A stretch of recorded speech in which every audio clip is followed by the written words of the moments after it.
끝까지 봐야 진짜가 보입니다. 끝까지 간다 드라마 시작합니다.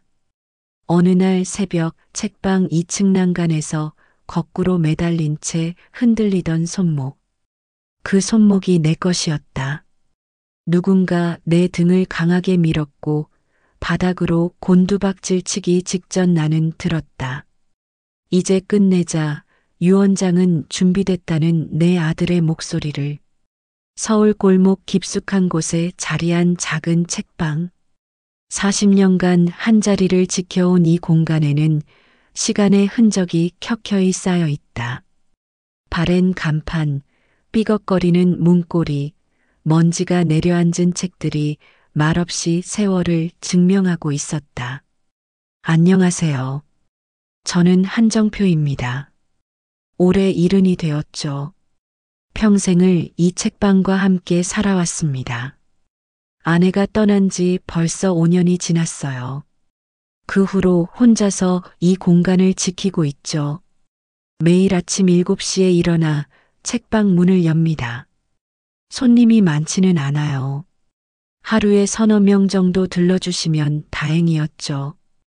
요즘 들어 장남 지훈이 자주 들르기 시작했습니다. 예전엔 1년에 한두 번 얼굴 보기도 힘들었는데 말이에요. 42살인 지훈은 항상 말끔한 정장을 입고 나타났죠. 외모만 보면 성공한 사업가 같아 보입니다. 그런데 지훈이 하는 말들이 점점 마음에 걸렸어요. 아버지 나이도 드셨는데 혼자 계시기 힘드시다는 말로 시작해서 결국 책방 정리하고 건물 팔아야 한다는 얘기로 귀결되더군요. 저는 그럴 때마다 고개를 저었습니다. 아직 괜찮다고, 더 할 수 있다고 말했죠. 하지만 지훈의 표정은 점점 굳어져 갔어요. 아버지가 현실을 봐야 한다면서 이 동네에 누가 책을 사러 오냐고 따졌습니다. 건물값이 얼마나 올랐는지 모르냐고 다그쳤죠. 지훈의 목소리에는 조급함이 섞여 있었어요. 뭔가 급한 일이 있는 것 같았습니다. 하지만 저는 쉽게 포기할 수 없었죠. 이 책방은 제 인생 그 자체였거든요. 막내딸 수아는 그런 저를 이해해 주었습니다. 33살인 수아는 조용하지만 마음이 따뜻한 아이예요. 오빠 지훈과는 정반대였죠. 수아는 소박한 옷차림으로 일주일에 한 번씩 책방에 들렀습니다. 수아는 저에게 무리하지 말라고 했어요. 하지만 동시에 제가 이 책방을 사랑한다는 것도 알고 있었습니다. 그래서 직접적으로 반대하지는 않았죠. 다만 조용히 제 편에 서 있어 준다는 느낌이었어요. 문제는 수아의 영향력이 지훈에 비해 크지 않다는 것이었습니다. 장남인 지훈이 가족 내에서 발언권이 훨씬 셌거든요. 어느 날 지훈이 평소보다 일찍 나타났어요. 시계를 보니 오전 10시였습니다. 보통은 오후에 오는데 말이죠. 더 이상한 건 지훈이 계속 밖을 힐끔힐끔 보더라는 거예요. 누군가를 기다리는 것 같았습니다. 그런데 정말로 누군가 나타났어요. 30대 초반으로 보이는 여성이었습니다. 차분한 인상에 단정한 옷차림이었죠. 지훈이 저에게는 동료라고 소개했어요. 최서현이라고 했습니다. 하지만 뭔가 어색했어요. 동료치고는 지훈과 너무 가까운 거리에 앉더라고요. 그리고 제가 자리를 비운 사이 둘이 속삭이듯 대화하는 모습도 봤습니다. 보통 동료 사이에 하는 대화 같지는 않았어요. 서연은 출판사에 다닌다고 했습니다. 그래서 책에 대해 이야기를 나누었죠. 그런데 이상하게도 서연은 책방보다는 건물 자체에 더 관심을 보이더라고요. 몇 층 건물인지, 언제 지어진 건지 이런 질문들을 했어요. 왜 그런 걸 묻냐고 했더니 출판사에서 새로운 매장을 찾고 있다고 둘러댔습니다. 하지만 그 말이 진짜인지 의심스러웠어요. 표정이나 말투가 그냥 궁금해서 묻는 것 같지 않았거든요. 그날 이후로 지훈의 방문 횟수가 더 늘어났습니다. 그리고 매번 서연과 함께 왔어요. 둘의 관계가 단순한 동료가 아니라는 확신이 들었습니다. 하지만 직접 묻기는 어려웠죠. 더 이상한 건 지훈이 제 일상을 자세히 파악하려고 한다는 거예요. 몇 시에 자는지, 언제 외출하는지, 건강은 어떤지 계속 물어봤습니다. 아들이 아버지를 걱정하는 것 같지만 뭔가 다른 목적이 있는 것 같았어요. 그러던 어느 날 책방에 혼자 있을 때였습니다. 지훈이 깜빡한 서류가 있다면서 찾아보겠다고 했어요. 그런데 제가 화장실에 다녀오니 지훈이 제 책상 서랍을 뒤지고 있더라고요. 뭘 찾느냐고 물으니 당황하면서 펜을 찾는다고 했습니다. 하지만 펜은 책상 위에 그대로 있었어요. 지훈의 얼굴이 빨갛게 달아올랐습니다.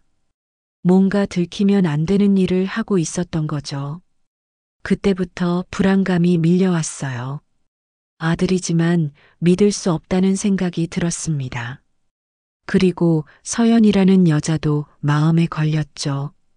둘이 무슨 계획을 세우고 있는 건 아닐까 하는 의심이 커져갔습니다. 며칠 후 새벽 5시경이었습니다. 평소보다 일찍 잠에서 깼어요. 나이가 들수록 잠이 줄어들더라고요.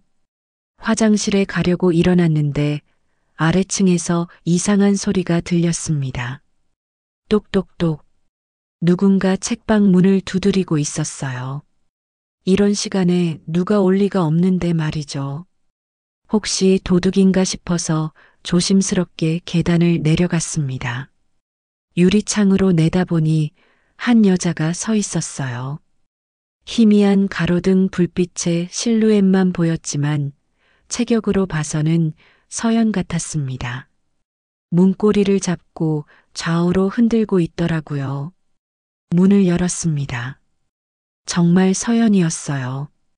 이런 시간에 왜 왔냐고 물으니 지훈이 깜빡한 물건을 찾으러 왔다고 했습니다.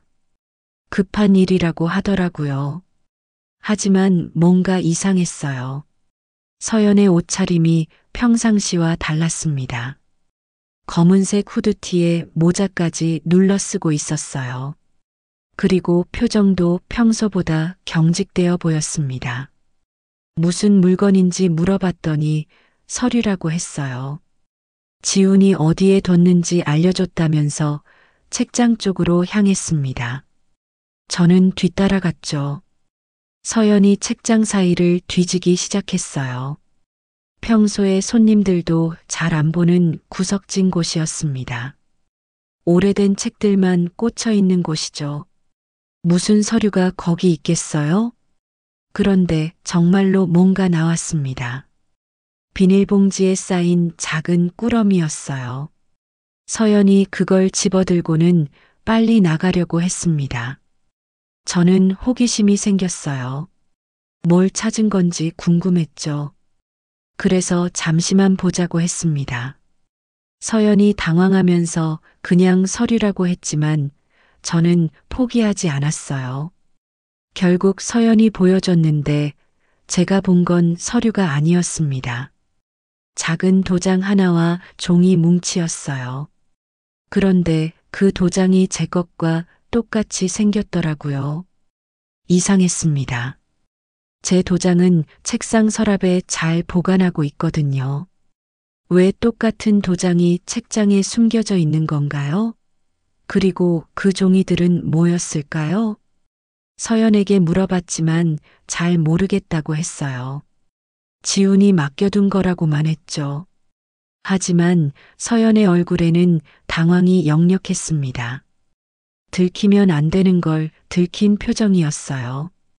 서연이 급히 나간 후 저는 그 자리를 다시 살펴봤습니다. 혹시 다른 것도 숨겨져 있나 싶어서요. 그런데 정말로 또 다른 게 있었어요. 작은 수첩이 떨어져 있었습니다. 서연이 급하게 나가면서 놓친 것 같았어요. 펼쳐보니 손글씨로 뭔가 적혀 있었습니다. 읽어보니 깜짝 놀랐어요. 유언장 초안이라는 제목이 있었고 전 재산을 장남 한지훈에게 상속한다는 내용이었습니다. 그리고 제 서명을 연습한 흔적들도 보였어요. 누군가 제 글씨를 따라 쓰려고 했던 거죠. 이건 뭔가 잘못되었다는 확신이 들었습니다. 왜 제가 모르는 유언장이 만들어지고 있는 거죠? 그리고 왜 제 도장이 복사되어 있는 거예요? 머리가 복잡해졌어요. 아들 지훈과 서연이 무슨 일을 꾸미고 있는 건 분명했습니다. 하지만 정확히 뭔지는 알 수 없었죠. 그날 밤은 잠을 이룰 수 없었습니다. 계속 생각이 났거든요. 혹시 지훈이 제가 없어지기를 바라는 건 아닐까요?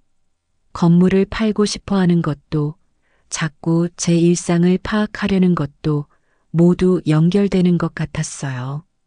다음 날 아침 지훈이 나타났습니다. 평소보다 일찍 왔어요. 그리고 첫 마디가 이상했습니다. 서연이 어제 왔냐고 물었거든요. 저는 일부러 모른다고 했어요. 지훈의 반응을 보고 싶었거든요. 그런데 지훈이 안도하는 표정을 지으면서 그냥 물어본 거라고 했습니다. 하지만 그 표정에서 확신했어요. 분명히 뭔가 숨기고 있다는 걸 말이죠. 그리고 서연이 어제 온 걸 몰랐으면 좋겠다고 생각하고 있다는 것도요. 지훈이 또다시 책장 쪽을 힐끔거렸어요. 어제 서연이 뭔가 가져갔는지 확인하고 싶어 하는 것 같았습니다. 저는 아무것도 모른다는 듯이 행동했죠. 점심시간이 되자 지훈이 나가겠다고 했어요. 그런데 나가면서 오늘 일찍 문 닫으라고 했습니다. 요즘 치안이 좋지 않다면서요. 하지만 이 동네는 워낙 조용한 곳이거든요.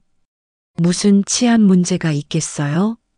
지훈이 나간 후 저는 다시 그 자리를 자세히 살펴봤습니다.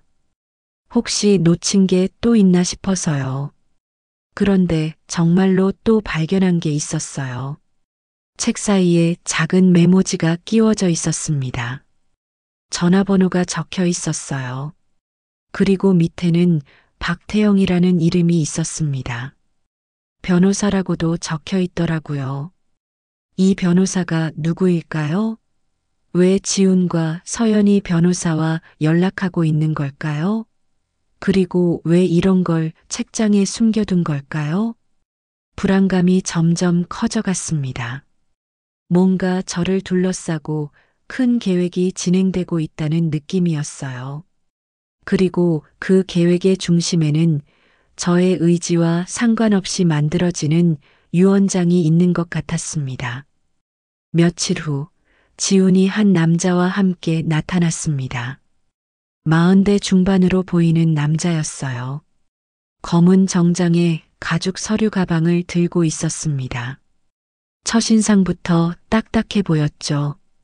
지훈이 박태영 변호사라고 소개했어요. 바로 그 메모지에 적혀 있던 이름이었습니다. 제 심장이 빨리 뛰기 시작했어요. 드디어 정체를 드러내는 건가 싶었거든요. 박태영은 정중하게 인사했습니다. 하지만 눈빛은 차갑더라고요. 진짜 변호사인지도 의심스러웠어요. 뭔가 다른 목적이 있는 사람 같았습니다. 지훈이 입을 열었어요. 아버지께서 연세도 있으시니 혹시라도 위에 대비해서 미리 유언장을 써두시는 게 어떻겠냐고 했습니다. 법적으로 확실하게 해두면 나중에 문제 없을 거라고 하더라고요. 저는 당황했어요. 갑자기 왜 유언장 얘기가 나오는 거죠? 그리고 왜 하필 지금이에요? 뭔가 급하게 처리하려는 느낌이었습니다. 유언장은 아직 쓸 생각이 없다고 했어요. 아직 건강하고 정신도 멀쩡한데 왜 서두르느냐고 물었죠. 하지만 지훈과 박태영은 포기하지 않았습니다. 박태영이 나섰어요. 요즘 상속 문제로 가족끼리 다투는 경우가 많다면서 미리 정리해두면 모두에게 좋다고 했습니다. 그리고 간단한 절차라고 하더라고요. 하지만 저는 거절했습니다. 아직 그럴 때가 아니라고 생각했거든요. 그리고 무엇보다 수상했어요. 왜 갑자기 이런 제안을 하는 건지 이해할 수 없었습니다. 지훈의 얼굴이 굳어졌어요. 박태영도 마찬가지였습니다. 분명히 제가 순순히 응할 거라고 생각했던 것 같아요. 계획에 차질이 생긴 거죠. 그날 저녁 두 사람이 돌아간 후에도 마음이 편하지 않았습니다. 분명히 뭔가 꾸미고 있다는 확신이 들었어요. 그리고 그 중심에는 유 원장이 있었습니다. 밤 11시쯤 되었을 때였어요. 아래층에서 또 소리가 들렸습니다. 이번에는 문을 두드리는 게 아니라 대화 소리였어요. 누군가 책방 안에 들어와 있었던 거죠. 조심스럽게 계단을 내려가서 들어봤습니다. 지훈과 박태영의 목소리였어요. 그리고 여자 목소리도 들렸는데 서연이었습니다. 대화 내용을 들어보니 소름이 돋았어요. 유 원장을 위조하는 얘기를 하고 있었거든요. 제 동의 없이 만들어서 법적 효력을 갖게 하겠다는 계획이었습니다. 박태영이 말했어요. 도장은 이미 만들어뒀고 필적도 충분히 연습했다고 했습니다. 공증 절차만 거치면 완벽하다고 하더라고요. 그리고 중요한 건 제가 모르게 해야 한다고 강조했습니다. 지훈이 걱정스럽다고 했어요. 혹시 아버지가 눈치채면 어떻게 하느냐고 물었죠. 그러자 박태영이 웃으면서 대답했습니다. 그럴 일은 없을 거라고, 모든 게 자연스럽게 진행될 거라고 했어요. 서연도 한마디 했습니다. 건물 가격을 이미 알아봤다고 했어요. 생각보다 많이 올라서 상당한 금액이 될 거라고 하더라고요.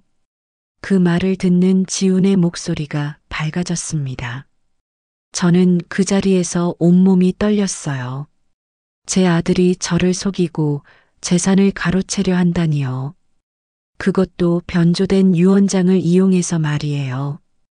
더 충격적인 건 다음 대화였습니다.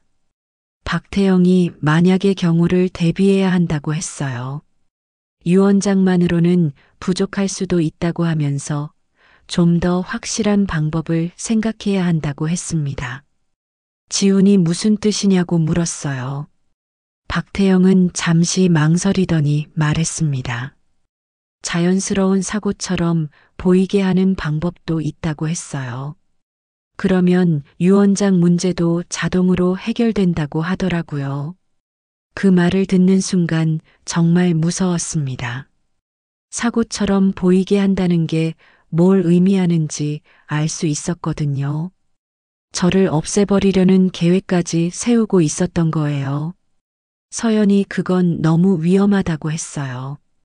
하지만 박태영은 괜찮다고 했습니다. 자신에게는 경험이 있다고 하면서 완벽하게 처리할 수 있다고 자신했어요. 지훈은 한동안 말이 없었습니다. 그러다가 조용히 말했어요. 다른 방법은 없을까요? 라고 했죠. 하지만 그 목소리에는 확신이 없었어요. 이미 마음을 정한 것 같았습니다. 세 사람의 대화는 1시간 정도 더 계속됐어요. 구체적인 계획을 세우는 것 같았습니다. 저는 그 모든 걸 들으면서 절망감을 느꼈어요. 평생을 키운 아들이 저를 배신하다니요. 그것도 돈 때문에 말이에요. 아내가 살아 있었다면 이런 일이 벌어졌을까요? 너무나 참담했습니다. 하지만 동시에 분노도 치밀어 올랐어요. 이대로 당할 수는 없었습니다. 제가 평생 읽어온 이 책방을 지켜야 했어요. 그리고 지훈의 계획을 막아야 했습니다. 그날 밤 새벽까지 잠들 수 없었어요. 머릿속으로 계속 대책을 생각했습니다. 경찰에 신고해야 할까요? 하지만 아직 실제로 범죄를 저지른 건 아니잖아요. 그냥 계획만 세운 단계였으니까요. 그보다는 확실한 증거를 잡아야 한다고 생각했어요. 그들이 실제로 유언장을 위조하는 현장을 잡아야 했습니다. 그래야 법적으로 처벌할 수 있겠죠. 하지만 혼자서는 한계가 있었어요. 누군가의 도움이 필요했습니다. 그런데 누구에게 도움을 청해야 할까요? 딸 수환이? 하지만 수환만으로는 부족할 것 같았어요. 다른 방법을 생각해야 했습니다. 그리고 무엇보다 조심해야 했어요. 지훈과 박태영이 정말로 사고를 위장할 수 있다면 제 목숨이 위험할 수도 있었거든요. 며칠 후 지훈이 다시 나타났습니다. 이번에는 혼자 왔어요. 평소보다 상냥한 표정이었는데 오히려 그게 더 무서웠습니다. 아버지, 책방 2층 난간이 좀 위험해 보인다면서 수리해 드리겠다고 했어요. 안전이 우선이라고 하면서 말이죠. 하지만 저는 의심스러웠습니다. 갑자기 왜 난간에 관심을 갖는 건가요? 지훈이 공구를 가져왔더라고요. 난간 나사를 점검한다면서 이것저것 만지기 시작했어요. 저는 멀리서 지켜봤는데 뭔가 이상했습니다. 수리하는 게 아니라 오히려 느슨하게 만드는 것 같았어요. 점심때가 되자 지훈이 밖에 나가서 음식을 사오겠다고 했습니다. 혼자 있으라고 하더라고요. 그런데 나가면서 2층에 올라가서 뭔가 확인해 보라고 했어요. 난간 수리가 잘 됐는지 보라는 거였죠. 뭔가 수상했지만 아들 말을 따랐습니다. 2층으로 올라가서 난간에 기댔어요. 그런데 그 순간이었습니다. 난간이 갑자기 휘청거렸어요. 아, 이거 위험하다 싶어서 뒤로 물러서려고 했는데 그때 누군가 제 등을 강하게 밀었습니다. 예상치 못한 일이라 균형을 잃고 앞으로 넘어졌어요. 순간적으로 난간을 붙잡았습니다. 다행히 완전히 부러지지는 않았더라고요. 하지만 몸이 난간 밖으로 나가면서 거꾸로 매달리게 되었어요. 아래를 보니 1층 바닥이 보였습니다. 떨어지면 큰일 날 거리였죠. 필사적으로 난간을 붙잡고 있는데 아래에서 목소리가 들렸어요. 지훈과 서연의 목소리였습니다. 지훈이 밖에 나갔다고 했는데 언제 돌아온 거죠? 이제 끝내자는 서연의 목소리가 들렸어요. 유언장은 준비됐다고 하더라고요. 그 말을 듣는 순간 모든 게 명확해졌습니다. 처음부터 계획된 일이었던 거예요. 지훈이 대답했습니다. 이번엔 확실히 해야 한다고 했어요. 실패하면 안 된다고 하면서 말이죠. 그 말을 들으니 온몸에 소름이 돋았습니다. 저는 있는 힘을 다해 소리쳤어요. 도와달라고, 살려달라고 외쳤습니다. 하지만 아래에서는 아무도 올라오지 않았어요. 오히려 더 기다리고 있는 것 같았습니다. 손목에 힘이 빠져가기 시작했어요. 더 이상 버틸 수 없을 것 같았습니다. 그런데 그때 기적이 일어났어요. 옆집에서 큰 소리가 났거든요. 트럭이 지나가면서 경적을 울린 거였습니다. 그 소리를 듣고 아래층에 있던 지훈과 서연이 당황한 것 같았어요. 누군가 올지도 모른다고 생각했나 봅니다. 서둘러 밖으로 나가는 소리가 들렸어요. 저는 마지막 힘을 다해 다시 난간을 넘어왔습니다. 온몸이 떨렸지만 살아났다는 안도감이 더 컸어요. 하지만 동시에 공포감도 밀려왔습니다. 정말로 저를 죽이려 했구나 하는 확신이 들었어요. 아까 들은 대화가 진짜였던 거죠. 사고처럼 꾸며서 저를 없애려는 계획 말이에요. 한동안 그 자리에 주저앉아 있었습니다. 다리에 힘이 들어가지 않았거든요. 그리고 생각했어요. 이제 어떻게 해야 할까요? 분명히 다시 시도할 거예요. 이번에 실패했으니까 더 확실한 방법을 쓸 겁니다. 그 전에 제가 먼저 행동해야 했어요. 30분쯤 지나서 지훈이 돌아왔습니다. 손에는 음식이 들려 있었어요. 아무 일 없었다는 듯이 말이죠. 아버지 어디 계시냐고 물었습니다. 저는 화장실에 있었다고 둘러댔어요. 그리고 난간이 위험하다고 말했습니다. 방금 전에 거의 떨어질 뻔했다고 했죠. 지훈이 놀란 표정을 지었어요. 하지만 진짜 놀란 건지 연기하는 건지 알 수 없었습니다.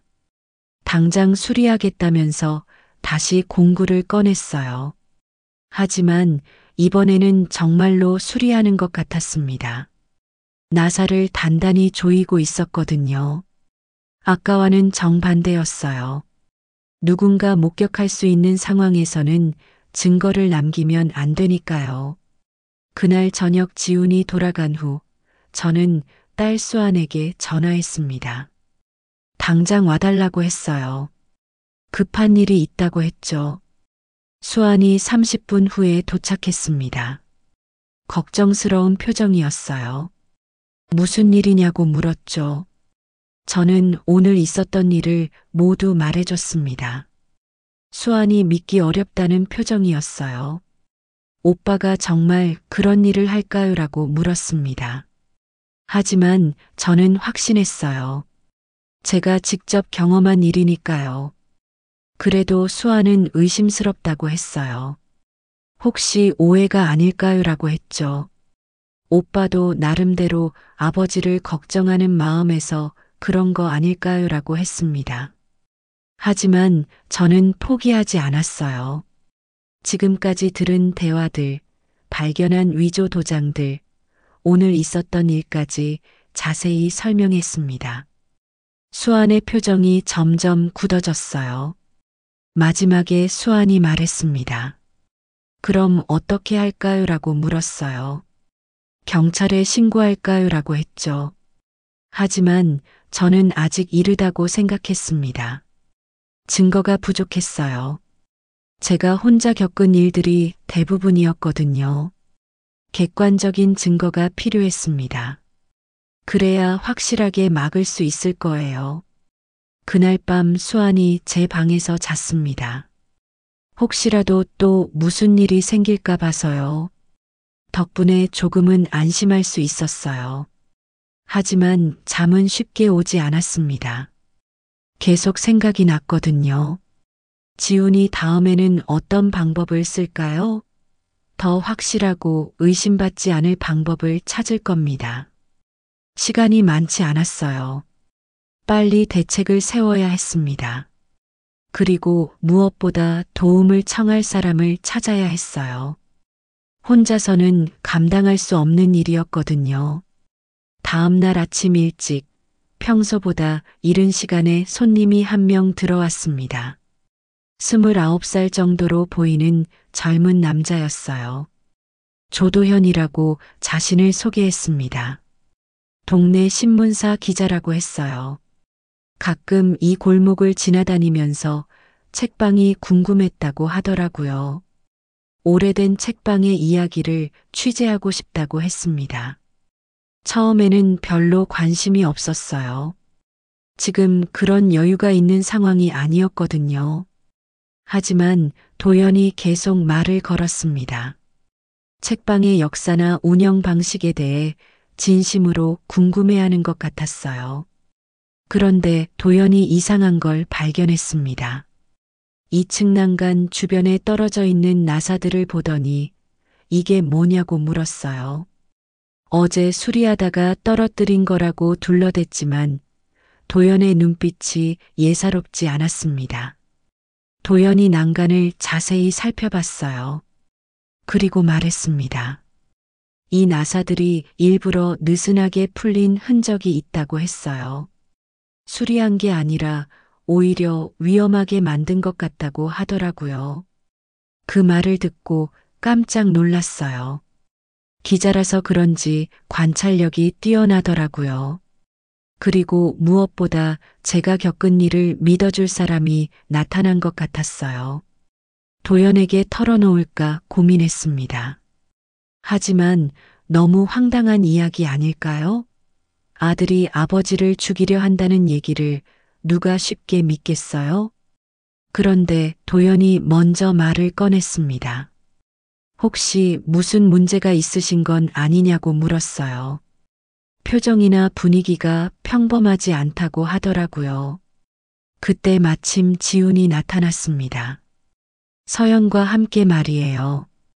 도연을 보더니 누구냐고 물었습니다. 경계하는 표정이었어요. 저는 기자라고 소개해줬어요. 책방 취재를 온 거라고 했죠. 그런데 지훈의 반응이 이상했습니다. 갑자기 취재는 다음에 하라고 했어요. 오늘은 가족끼리 할 얘기가 있다고 하면서요. 도연이 나가려고 했는데 저는 붙잡았습니다. 조금만 더 있으라고 했어요. 그리고 지훈에게는 손님이 있는데 무슨 얘기냐고 물었죠. 지훈이 당황하는 것 같았어요. 서연도 마찬가지였습니다. 분명히 저와 둘만 있을 때 뭔가 하려고 했던 것 같아요. 도연이 있으니까 계획에 차질이 생긴 거죠. 결국 지훈과 서연이 그냥 돌아갔습니다. 나중에 다시 오겠다고 하면서요. 하지만 표정이 좋지 않았어요.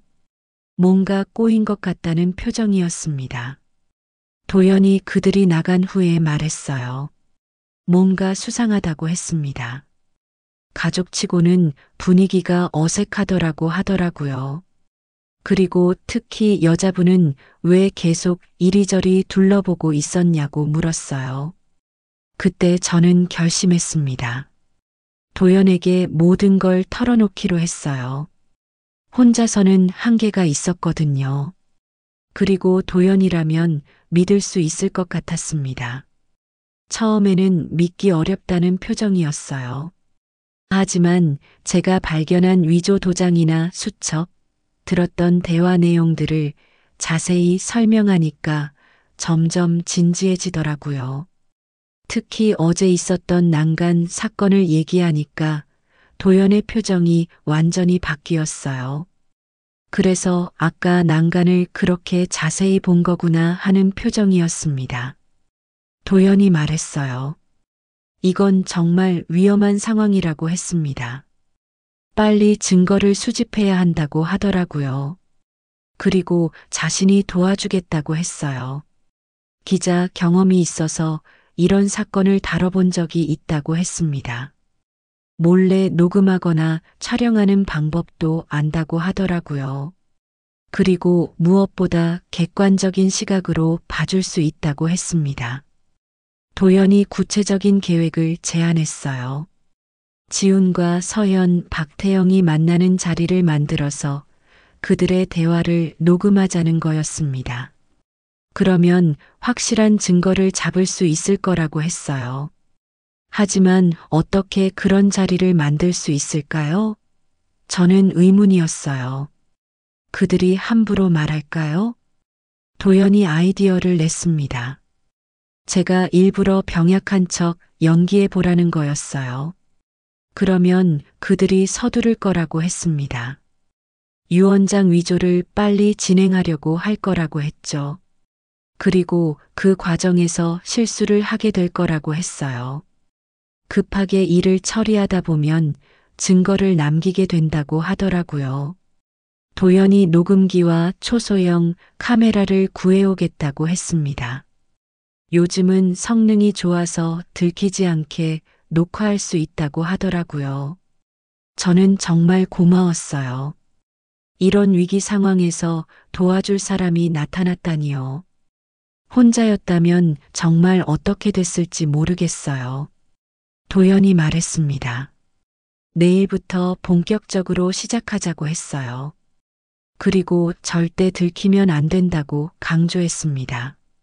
한번 실수하면 돌이킬 수 없을 거라고 했죠. 그날 저녁 도연이 돌아간 후 저는 오랜만에 희망을 느꼈습니다. 드디어 반격할 수 있는 기회가 생긴 거예요. 지훈과 그 일당들의 계획을 막을 수 있을 것 같았습니다. 하지만 동시에 긴장도 됐어요. 실제로 증거를 잡는 일이 쉽지 않을 거거든요. 그들도 조심할 텐데 과연 실수를 할까요? 그래도 해볼 만한 가치가 있었습니다. 이대로 당할 수는 없었거든요. 제 책방을 지켜야 했고 무엇보다 제 목숨을 구해야 했어요. 다음 날이 기대되기도 하고 무섭기도 했습니다. 과연 계획이 성공할까요? 도연과 함께라면 할 수 있을 것 같았어요. 다음 날 아침 계획을 실행에 옮겼습니다. 도연이 이른 시간에 와서 녹음 장비를 설치했어요. 책장 사이사이에 초소형 녹음기를 숨겨뒀습니다. 그리고 저는 연기를 시작했어요. 평소보다 기침을 많이 하고 걸음도 느리게 걸었습니다. 얼굴도 일부러 창백하게 보이도록 화장을 연하게 했죠. 10시쯤 지훈이 나타났습니다. 제 모습을 보더니 깜짝 놀라는 표정이었어요. 어디 아프냐고 물었습니다. 연기가 통했나 봐요. 저는 며칠 전부터 몸이 좋지 않다고 했어요. 가슴도 답답하고 숨도 가쁘다고 했죠. 혹시 몰라서 병원에 가봐야겠다고 말했습니다. 지훈의 눈이 반짝였어요. 이게 기회라고 생각한 것 같았습니다. 당장 병원에 가자고 했어요. 그리고 혹시 모르니까 미리 준비할 게 있다고 했습니다. 무슨 준비냐고 물으니 유원장 얘기를 꺼냈어요. 만약의 경우에 대비해서 써두는 게 좋겠다고 했습니다. 예전에 거절했을 때와는 분위기가 달랐어요. 저는 일부러 망설이는 척 했어요. 아직 그럴 정도는 아닌 것 같다고 했죠. 하지만 지훈이 끈질기게 설득했습니다. 안전장치라고 생각하라고 하더라고요. 결국 생각해 보겠다고 했어요. 그러자 지훈이 박태영을 부르겠다고 했습니다. 전문가와 상담하는 게 좋겠다고 하면서요. 1시간 후 박태영이 서연과 함께 나타났습니다. 저를 보더니 안색이 안 좋다면서 걱정하는 척 했어요. 하지만 눈빛은 다른 걸 말하고 있었습니다. 박태영이 서류를 꺼냈어요. 이미 준비해온 유언장 양식이었습니다. 제가 거절할 거라고는 전혀 생각하지 않은 것 같았어요. 내용을 보니 정말 가관이었습니다. 전 재산을 장남 한지훈에게 상속한다고 되어 있었어요. 딸 수안에 대한 언급은 전혀 없었습니다. 저는 이의를 제기했어요. 딸도 있는데 왜 아들에게만 주느냐고 물었죠. 그러자 지훈이 나섰습니다. 수안이는 따로 챙겨주겠다고 했어요. 하지만 법적으로는 모든 걸 자신이 관리하는 게 좋겠다고 했습니다. 그래야 복잡하지 않다고 하더라고요. 정말 뻔뻔한 얘기였어요. 박태영이 서명하라고 재촉했습니다. 간단한 절차라고 했어요. 도장만 찍으면 된다고 하면서 제 도장을 요구했습니다. 그런데 제가 도장을 안 가져왔다고 하니까 서연이 나섰어요. 가방에서 도장을 하나 꺼냈습니다. 이걸로 하면 된다고 하더라고요. 바로 그 위조 도장이었어요. 제가 며칠 전에 본 바로 그거였습니다. 정말 대담하게도 제 앞에서 꺼내는 거예요. 저는 그게 제 도장이 아니라고 했어요. 제 도장은 따로 있다고 했죠. 하지만 서연이 이건 지훈이 미리 가져온 거라고 했습니다. 아버지께서 예전에 주신 거라고 하더라고요. 말도 안 되는 소리였어요. 하지만 그들은 계속 우겼습니다. 빨리 서명하라고 재촉했어요. 저는 시간을 벌기 위해 다른 얘기를 꺼냈습니다. 내용을 다시 검토해 봐야겠다고 했어요. 법적으로 문제 없는지 확인하고 싶다고 했죠. 박태영이 자신이 전문가니까 믿으라고 했어요. 모든 게 완벽하다고 했습니다. 공증만 받으면 법적 효력이 생긴다고 하더라고요. 그때 도연이 손님인 척하고 들어왔습니다. 미리 약속한 신호였어요. 책을 사러 왔다고 하면서 이것저것 물어봤습니다. 지훈과 박태영이 불편해했어요. 빨리 나가라는 눈치를 줬습니다. 하지만 도연은 아랑곳하지 않고 계속 책을 구경했어요. 그 틈을 타서 저는 화장실에 간다고 했습니다. 그리고 도연에게 눈짓을 했어요.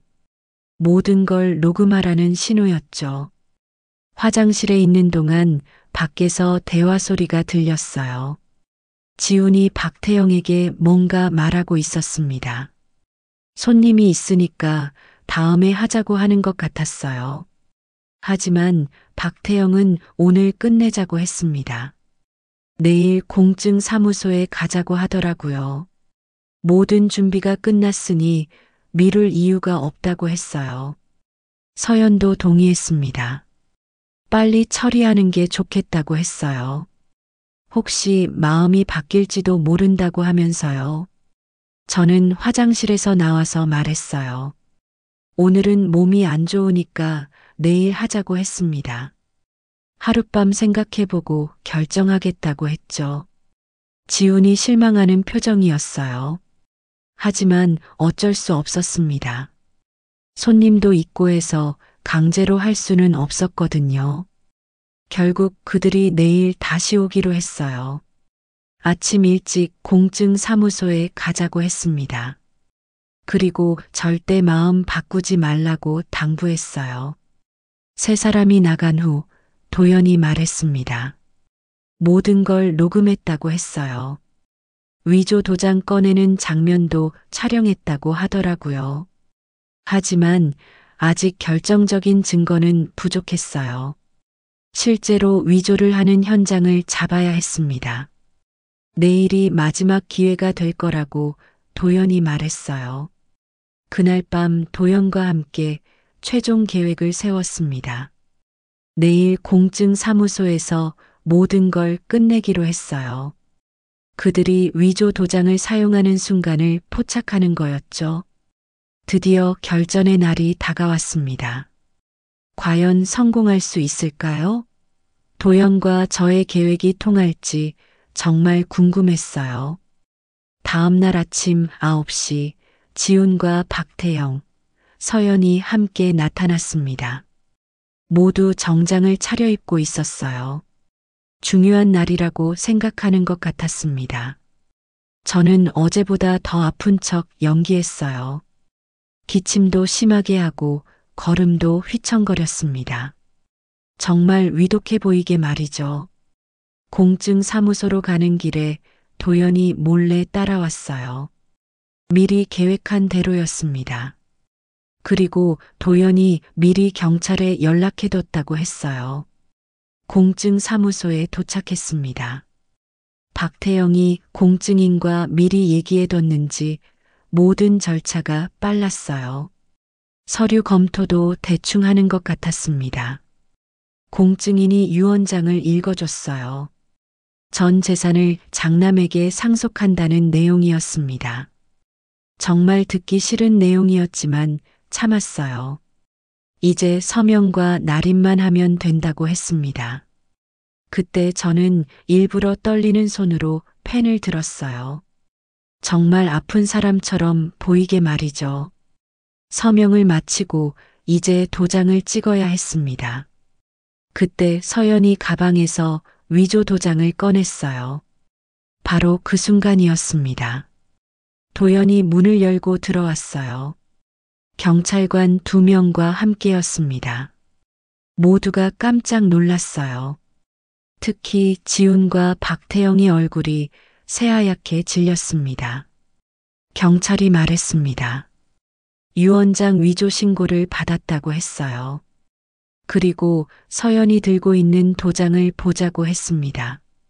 서연이 당황해서 도장을 숨기려고 했어요. 하지만 이미 늦었습니다. 경찰이 압수해버렸거든요.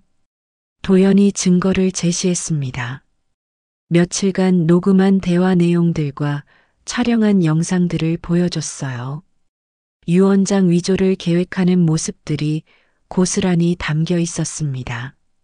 박태영이 변명하려고 했어요. 단순한 오해라고 했습니다. 하지만 증거가 너무 명확했어요. 위조 도장을 만든 것부터 시작해서 모든 과정이 기록되어 있었거든요. 경찰이 박태영에게 수갑을 채웠습니다. 그리고 서연에게도 마찬가지였어요. 현행범으로 체포한다고 했습니다. 지훈이 그제서야 상황을 파악한 것 같았어요. 아버지가 모든 걸 알고 있었다는 걸 깨달은 거죠. 얼굴이 완전히 굳어졌습니다. 경찰이 지훈에게도 동행을 요청했어요. 공범 혐의로 조사를 받아야 한다고 했습니다. 지훈이 저를 바라봤어요. 원망스러운 표정이었습니다. 저는 지훈에게 말했어요. 왜 이런 일을 했느냐고, 정말 아버지가 그렇게 미웠느냐고 물었습니다. 지훈의 눈에서 눈물이 흘러내렸어요. 지훈이 대답했습니다. 돈 때문이었다고 했어요. 사업이 망해서 빚이 너무 많았다고 했습니다. 어쩔 수 없었다고 하면서 울기 시작했어요. 하지만 그게 변명이 될까요? 아버지를 죽이려고까지 한 게 돈 때문이라니요. 정말 실망스러웠습니다. 서연도 끝까지 부정했어요. 자신은 지훈을 도와준 것뿐이라고 했습니다. 하지만 증거는 명백했어요. 위조 도장을 직접 만든 사람이 서연이었거든요. 공증 사무소가 순식간에 아수라장이 되었습니다. 공증인도 당황해서 어쩔 줄 몰라 했어요. 이런 일은 처음이라고 하더라고요. 경찰이 모든 관련 서류를 압수했습니다. 위조 유언장은 물론이고 박태영이 가져온 다른 서류들도 모두 가져갔어요.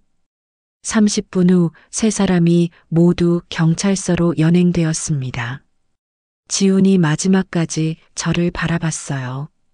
하지만 이제 와서 후회해봤자 소용없었죠. 공증 사무소에서 나오면서 도연이 말했습니다. 정말 잘 끝났다고 했어요. 위험한 고비를 잘 넘겼다고 하더라고요. 저는 복잡한 심정이었어요. 아들을 감옥에 보낸다는 게 마음 아팠거든요. 하지만 선택의 여지가 없었습니다. 저를 죽이려고 했는데 그냥 넘어갈 수는 없었죠. 경찰서에서 조사를 받았습니다. 지금까지의 경위를 자세히 설명했어요. 도연이 수집한 증거들 덕분에 수사가 빨리 진행될 것 같았습니다. 지훈이 모든 걸 자백했다고 들었어요. 박태영과 서연도 마찬가지였습니다. 증거가 워낙 명확해서 부정할 수 없었던 거죠. 박태영은 전문적인 상속 사기범이었대요. 이런 일을 여러 번 저질렀다고 했습니다. 이번에 걸린 건 운이 나빴다고 하더라고요.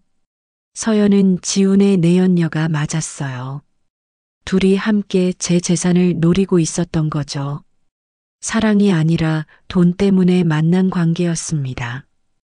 가장 충격적인 건 지훈의 빚 규모였어요. 상상했던 것보다 훨씬 많았습니다.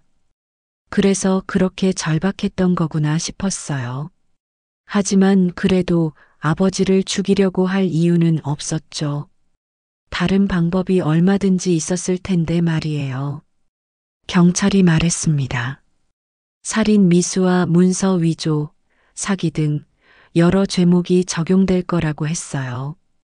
꽤 무거운 처벌을 받을 것 같다고 하더라고요. 저는 씁쓸했어요. 아들이 범죄자가 되다니 이런 날이 올 줄은 꿈에도 몰랐습니다. 아내가 살아 있었다면 정말 슬퍼했을 거예요. 도연이 위로해줬습니다. 어쩔 수 없는 선택이었다고 했어요. 제가 잘못한 게 없다고 했습니다. 오히려 용감하게 잘 대처했다고 칭찬했어요. 그날 저녁 집에 돌아왔을 때는 정말 기진맥진했습니다. 며칠간의 긴장이 한꺼번에 풀렸거든요. 하지만 동시에 안도감도 컸어요. 이제 안전해졌구나 하는 생각이 들었습니다. 더 이상 목숨을 걱정하지 않아도 되겠구나 싶었어요. 평범한 일상을 되찾을 수 있을 것 같았습니다. 하지만 한편으로는 외로움도 밀려왔어요. 아들을 잃은 거나 마찬가지였거든요. 이제 정말로 혼자가 된 기분이었습니다. 그래도 포기할 수는 없었어요. 제 책방을 지켜냈잖아요. 그리고 소중한 도연이라는 친구도 생겼습니다. 새로운 시작이 가능할 것 같았어요. 사건이 끝나고 한 달이 지났습니다. 지훈과 박태영, 서연 모두 실형을 받았어요. 지훈은 5년, 박태영과 서연은 각각 7년과 3년을 선고받았습니다. 재판 과정에서 딸 수환이 많이 도와줬어요. 변호사도 선임해주고 법원에도 함께 다녀줬습니다. 오빠 일로 많이 상심했지만 저를 원망하지는 않더라고요. 수환이 말했어요. 아버지가 옳은 일을 했다고 했습니다. 오빠가 잘못한 거라고 했죠. 그리고 앞으로 더 자주 찾아뵙겠다고 약속했어요. 정말 다행이었습니다. 아들은 잃었지만 딸과는 더 가까워진 것 같았어요. 이제 정말 가족다운 관계가 될 수 있을 것 같았습니다.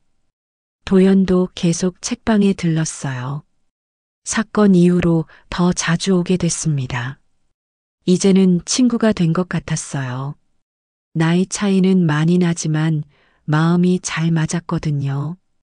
도연이 제안했습니다. 이 책방의 이야기를 다큐멘터리로 만들어 보자고 했어요. 40년간의 역사와 최근에 있었던 사건까지 모두 담아보자고 하더라고요. 처음에는 망설였어요. 제 사생활이 다 공개되는 게 부담스러웠거든요. 하지만 도연이 설득했습니다. 의미 있는 이야기라고 했어요. 많은 사람들이 비슷한 어려움을 겪고 있을 거라고 했습니다. 가족 간의 갈등, 상속 문제 등 말이에요. 제 경험이 다른 사람들에게 도움이 될 수 있다고 했죠. 결국 다큐멘터리 제작에 동의했습니다. 도연이 직접 촬영하고 편집하기로 했어요. 그리고 방송국에 판매해서 많은 사람들이 볼 수 있게 하겠다고 했습니다. 촬영이 시작되었어요. 처음에는 어색했지만 점점 익숙해졌습니다. 도연이 워낙 잘 이끌어줘서 자연스럽게 얘기할 수 있었어요. 책방의 역사부터 시작해서 아내와의 추억, 아이들 키운 얘기까지 모든 걸 담았습니다. 그리고 최근에 있었던 사건도 자세히 설명했어요. 촬영하면서 많은 걸 깨달았습니다. 제 인생이 결코 헛되지 않았다는 걸 말이에요. 이 책방을 통해 많은 사람들에게 지식을 전해줬고 작은 문화공간 역할을 해왔거든요. 그리고 이번 사건을 통해서도 배운 게 많았어요. 가족이라고 해서 무조건 믿어서는 안 된다는 것, 그리고 정의를 위해서는 용기를 내야 한다는 것 말이에요. 다큐멘터리가 완성되어 방송되었습니다. 반응이 생각보다 좋았어요.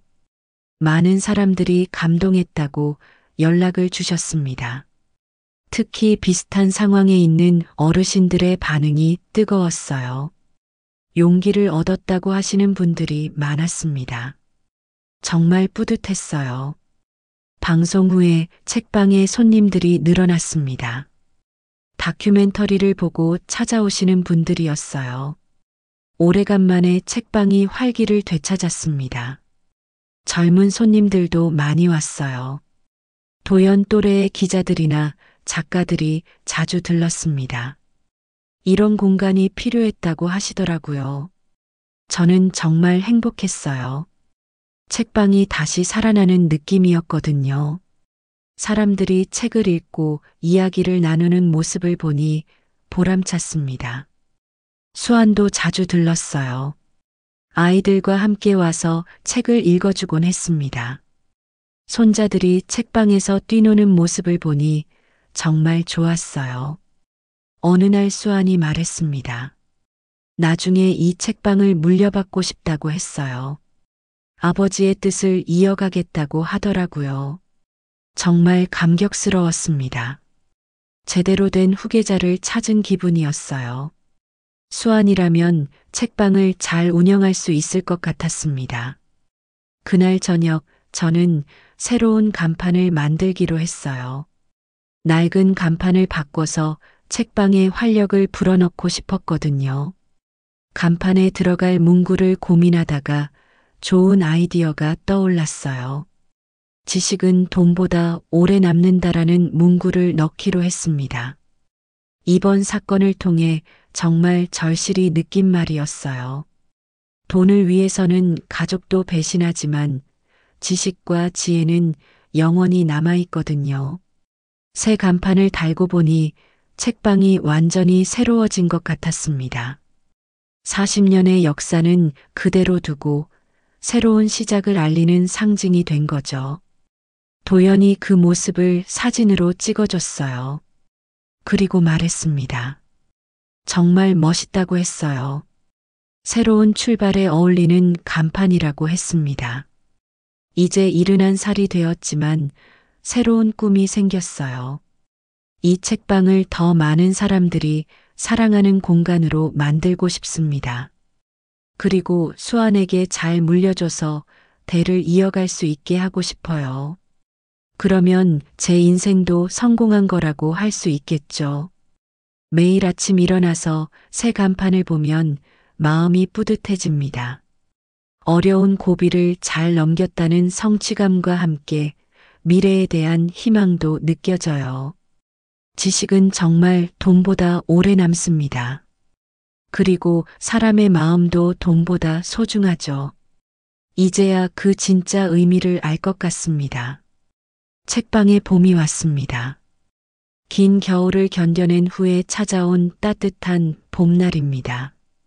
앞으로도 이 따뜻함이 계속되기를 바라며 오늘도 책방 문을 열어둡니다. 40년간 지켜온 이 작은 공간에서 저는 인생의 가장 큰 교훈을 얻었습니다. 진정한 가치는 돈에 있는 게 아니라 사람과 사람 사이의 신뢰와 사랑에 있다는 것 말이죠. 지훈이 언젠가 감옥에서 나와서 진심으로 뉘우친다면 그때는 다시 받아줄 수도 있을 거예요. 부모의 마음은 그런 거니까요.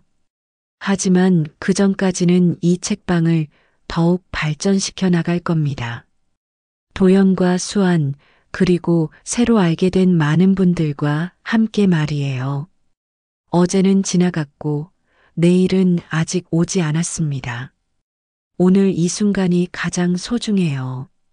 그리고 이 순간을 책과 함께, 사람들과 함께 보낼 수 있다는 게 정말 행복합니다. 낡은 책방의 유언장은 이렇게 끝이 났습니다.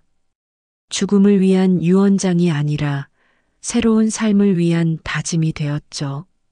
지식은 돈보다 오래 남는다는 진리와 함께 말입니다.